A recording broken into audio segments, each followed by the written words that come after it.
Hello, welcome to On the Creative Road. I'm Brenda Harris, and today is day 11 of 30 days of our warm-ups. And today might be your first day here. If it is, welcome. We've been playing every day. I try to keep it to about 10-15 minutes. Sometimes we go over a little bit. Since we've reached my favorite day, which is day 11, I wanted to paint from reference. So up until now, we've done some patterns, kind of like this. We've experimented with texture and different materials, and you might be using different materials than me, but that's 100% okay. I'm using watercolor today, and here's another one that with I used colored pencil and I think crayon and just a number 2 pencil, and we practice shading. So we're gonna finally put all that practice to use. I'll talk you through my own process, but like all the other days, you can kind of do your own thing. Since we're using watercolor and possibly other materials, if we decide to draw on top of it, there will be a moment that you might have to let your watercolor dry first before we come back on top of it with other materials. So technically this could be a little bit longer of a warm-up, even though I'm going to try to make the video itself a little shorter, but there might be a moment you pause the video and come back to it later. Just fair warning. All right, let's get started. Day 11. 11 happens to be my favorite number. And so I thought instead of doing technical practice or random patterns or textures, we're going to actually paint from reference. So I'm going to put the reference up for you to see, and that way you can either paint the reference that I'm showing you, or you are welcome to paint whatever you want. So if there's something in your house that you would like to paint, like a plant or vase with flowers, but I'm going to be painting from this reference, this photo of an apple that I found on Unsplash. I'm going to start with a really base light color just to lay out my shapes. So I'm going to go ahead and I want to make sure I leave room for the leaves and the stem. So I'm going to start right here. And I'm going to go ahead and wet my brush a lot so I can come back in and spread this around and get this general shape. Doesn't have to be perfect. Go up a little bit more, and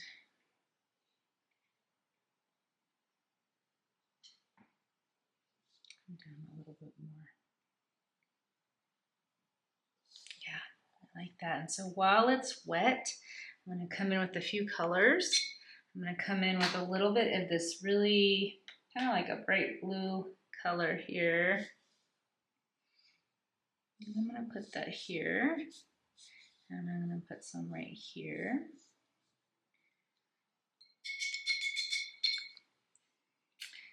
I like trying different things out. What's the worst that can happen if I put a color down that I don't like?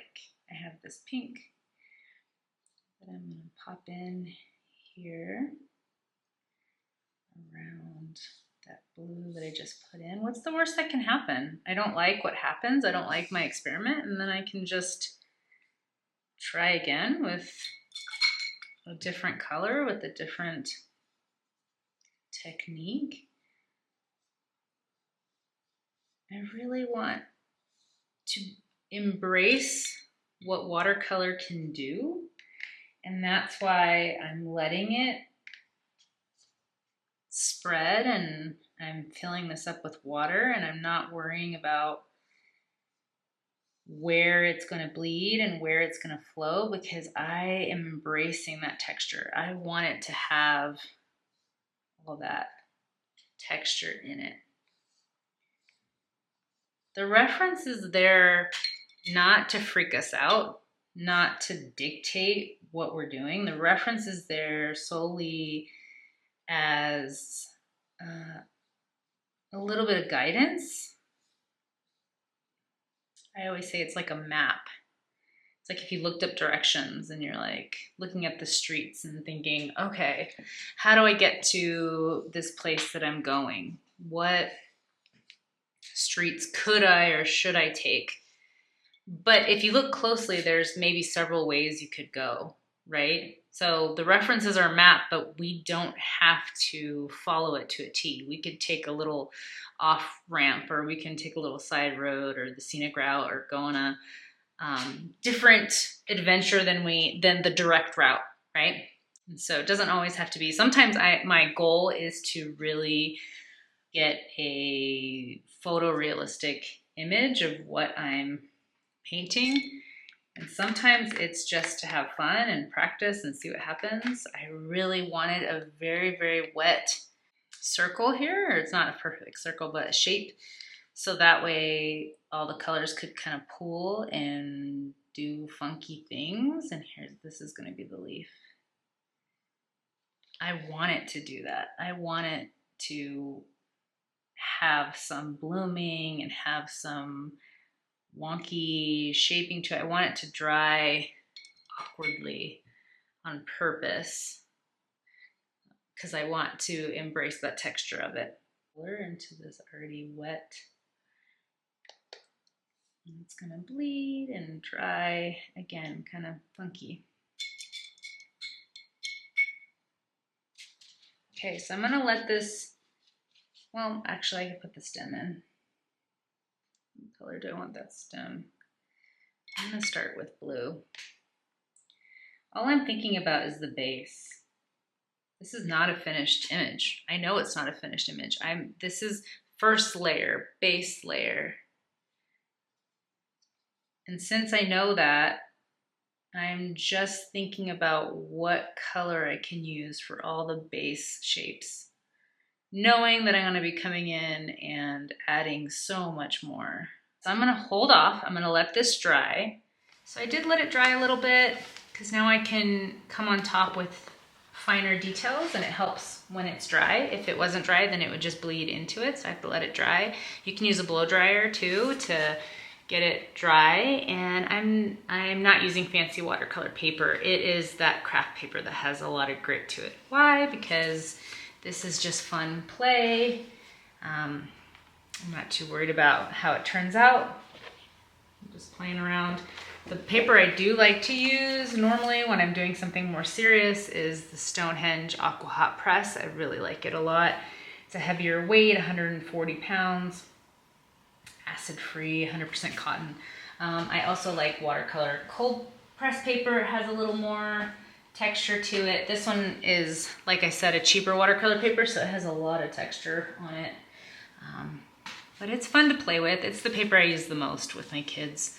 And we just cut it out and do different things. It holds acrylic paint really well too. Okay. So now we're coming back to our reference after we've let it dry, and I'm gonna grab some more green. So now I can get into a little bit more details with it, since it's not all sopping wet. I'm not gonna use as much water because I want to go over these lines, get a cleaner line here on that edge. It dried with that really hard edge. And I can wet my brush a little bit so I can soften. Ooh, got some water on the paper. I want to soften the edge a little bit, so I just grabbed some water. And I didn't grab any more paint. I'm just gonna soften that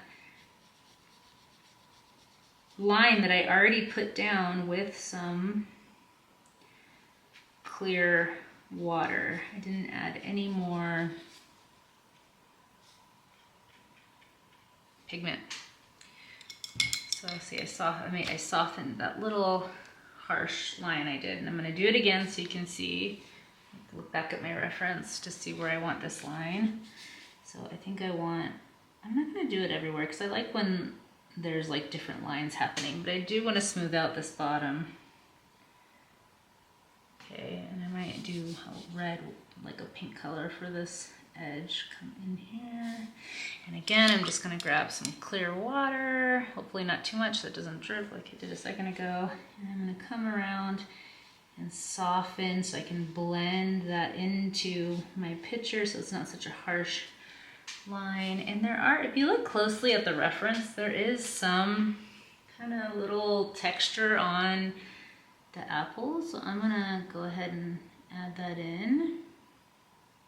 I want there to be some interesting texture there. And I'm gonna go right over this funky little bloom I got here from when I did that background. I don't want to lose the cool texture I got the first time around. I don't want to mess with it too much, just a little bit. It's this play, right? You're playing with what you want to keep there from before, and then also what you're adding now. You're adding a little bit more detail. You don't want to take away the cool stuff that happened on its own. You want that edge to be really pink. Coming in with some water. This brush holds water way better than I expected. I keep thinking that it doesn't have as much water on it, and then when I go to brush with it, it surprises me. My stem is really dark, so I'm going with the dark color.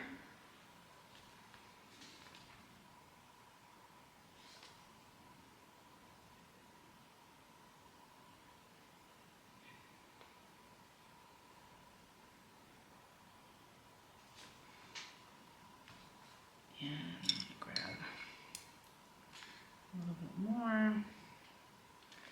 And I'm going to use that on top of here to get that little line. And now it needs to attach to my stem.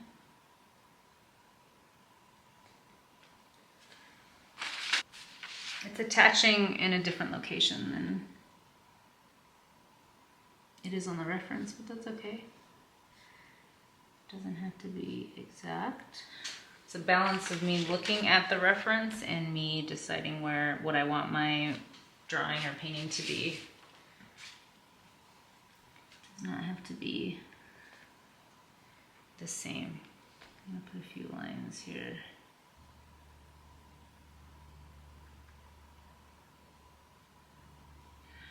I'm dotting it because I'm gonna come back. I know I'm gonna come back in with some clear water to spread this around a little bit. I want it to be darker here.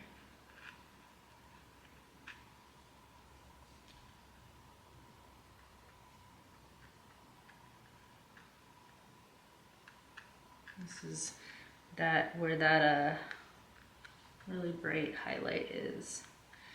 And then this is the little top edge where it comes around. And there's some red over here too. It comes down over here.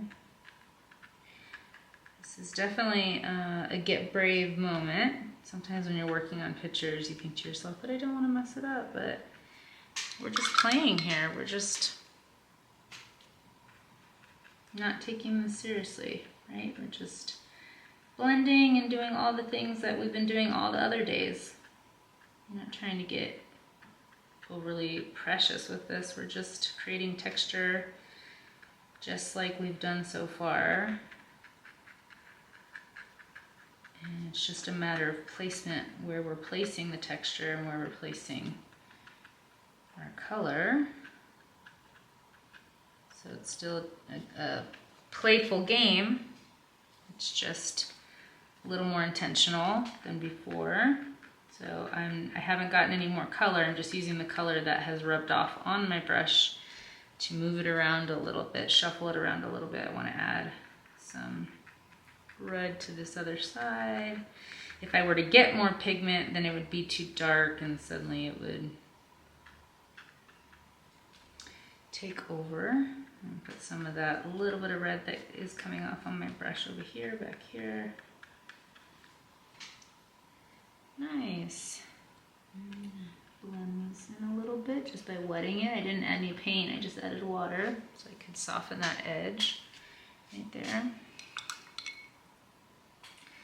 Now I'm going to use that color that I used on the stem for my shadow, but I'm going to wet it down a little bit because I don't want it so, I want it a little bit more transparent, not so harsh. Dry my brush a little bit. I'm going to get that shadow right along this edge. Maybe a little bit more paint. I got a little too scared, so I didn't put as much as I wanted to. So I'm using this as my shadow color. And there is shadow kind of in the center bit. And right in here.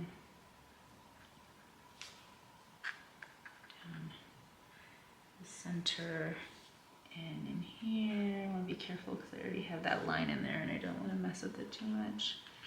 I'm going to soften this edge. Dried really hard.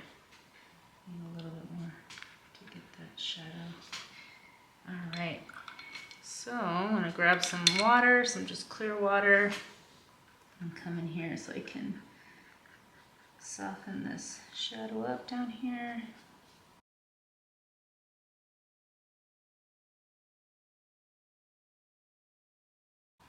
This edge. So just come a moment where you have to kind of look at your picture as a whole and kind of see what else it needs.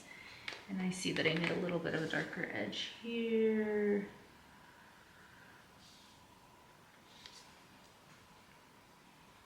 And here. It's really darker than it is right now.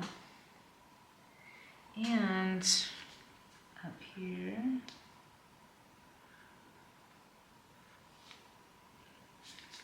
Nice, and I do want to give it a little bit of a shadow. I'm going to use a purple. I don't know why. I just feel like I want to use a purple. So I know my shadow's on this side, so I'm going to bring it in here. I think I like it because it's like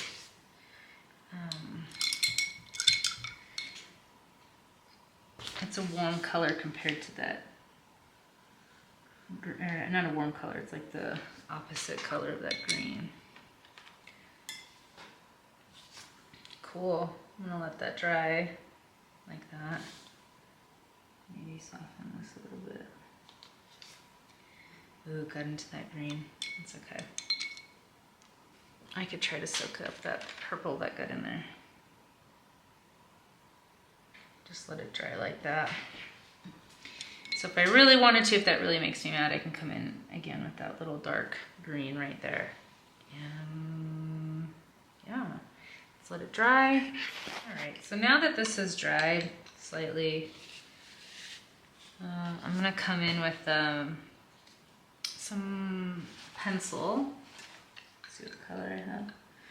I like this green. And so this is where it had bled a little bit. I'm just gonna come in and add a little bit of pencil texture.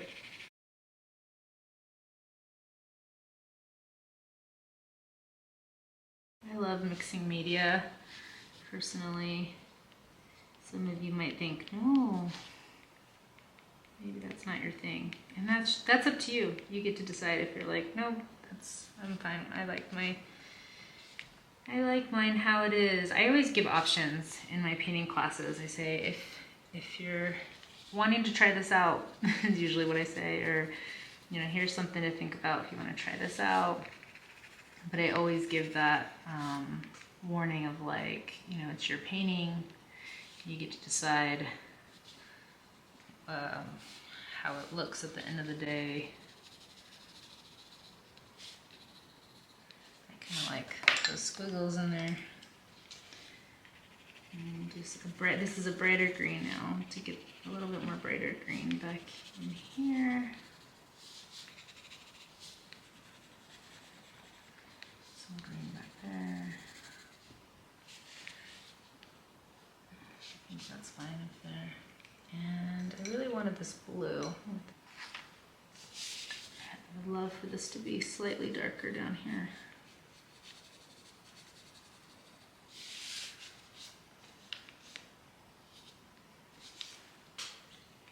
Nice. I like how it turned out. Maybe I would love this shine to be a little brighter, so I'm going to take some white chalk pastel and get that really like bright shine right there. Cool.